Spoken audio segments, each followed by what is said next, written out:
اعوذ باللہ من الشیطان الرجیم بسم اللہ الرحمن الرحیم ان الذین بے شک وہ لوگ کفروا جنہوں نے کفر اختیار کیا، لو اگر انا بے شک وہ لہم ان کے لیے ما جو فی الارض جو کچھ زمین میں ہے جمیعاً سارے کا سارا ومثلہ اور اتنا ہی معہ اور اس کے ساتھ لیفتدوا تاکہ بطور وہ یفتدوا فدیہ دے دیں بھی اس کے ساتھ نجات پانے کے لیے من عذاب اس عذاب سے یوم القیامہ جو قیامت کے دن ہوگا، ما نہیں تقبلا قبول کیا جائے گا منہم ان سے، وَلَهُمْ ان کے لیے عذاب علیم اور ان کے لیے دردناک عذاب ہوگا، یریدون بہت سے چاہیں گے ان یخرجوا کہ نکلیں من النار آگ سے، وما اور نہیں ہوں ان کے لیے بخارجین منہا وہ نہیں نکل سکیں گے منہا اس آگ سے، وَلَهُمْ ان کے لیے عذاب مقیم اور ان کے لیے عذاب ہوگا مقیم ہمیشہ رہنے والا ان کے لیے عذاب ہوگا، والسارق اور چوری کرنے والا،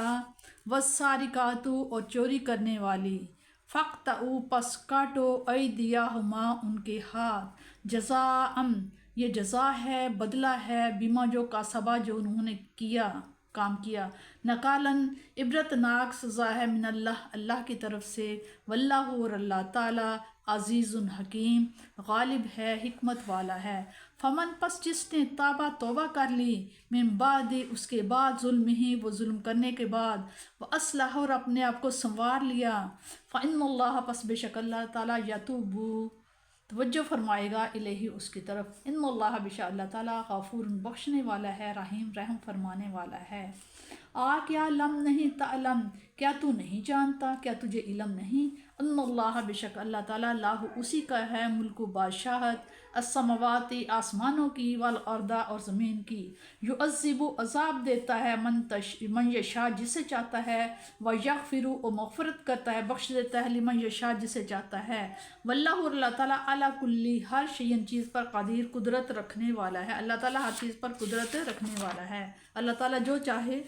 کر سکتا ہے۔ یعنی کفار کا یہ خیال غلط ہے کہ ہم وہاں بھی روپیہ وغیرہ سے کام چلا لیں گے، وہاں تو نجات کا ذریعہ ایمان ہے، دنیا بھر کی دولت بھی اگر وہ دے کر جان چھڑانا چاہیں گے تو ان کے منہ پر مار دی جائے گی۔ چور کی سزا بنی امیہ کے خلیفہ ہشام کو بھی تہذیب و شائستگی کا دورہ پڑا تھا اور اس نے بھی ہاتھ کاٹنے کی سزا منسوخ کر دی تھی، لیکن جب چوری کی وارداتیں آئے دن بڑھنے لگیں اور کوئی دوسرا ہیلہ کارگر نہ ہو سکا تو 2 سال کے بعد پھر اسے قرآنی سزا نافذ کرنا پڑی، اس نے تو پھر اپنی غلطی کو بانپ لیا اور 2 سال کے بعد ہی اس کا ازالہ کر دیا، لیکن ہم تو حالت کی انتہائی نزاکت کے باوجود ٹس سے مس نہیں ہوتے، اگر ملک بھر میں 10-20 چلو 50 ہی چوروں کے ہاتھ کٹ جائیں اور آپ کا ملک چوری کی لعنت سے نجات حاصل کر لے اور آپ کی نئی پود میں یہ مجرمانہ خیالات سر ہی نہ اٹھائیں گے۔ جس خدا نے چور کی یہ سزا تجویز کی ہے وہ عزیز بھی ہے سب پر غالب بھی ہے اور حکیم بھی ہے، یعنی اس کا ہر حکم سینکڑوں حکمتوں اور مصلحتوں پر مبنی ہوا کرتا ہے۔ ان 2 صفات کے ذکر کرنے سے معترضین کے تمام شکوک کا جواب آ گیا۔ امام شافعی اور چند اور علماء کا خیال ہے کہ اگر چور بھی گرفتار ہونے سے پہلے تائب ہو جائے اور اس پر حد جاری نہیں کی جائے گی، لیکن جمہور علماء اور احناف کا یہی مذہب ہے کہ چوری کے بعد حد تو ضرور لگے گی، لیکن اگر اس نے توبہ کی تو قیامت کا عذاب معاف کر دیا جائے گا، اور توبہ کی صورت یہ ہے کہ اگر اس کے پاس چوری کا مال موجود ہو تو اس کے مالک کو واپس کر دے، نہیں تو اس کی قیمت ادا کر دے، اور اگر یہ دونوں نہیں کر سکتا تو پھر مالک سے معاف کرا لے۔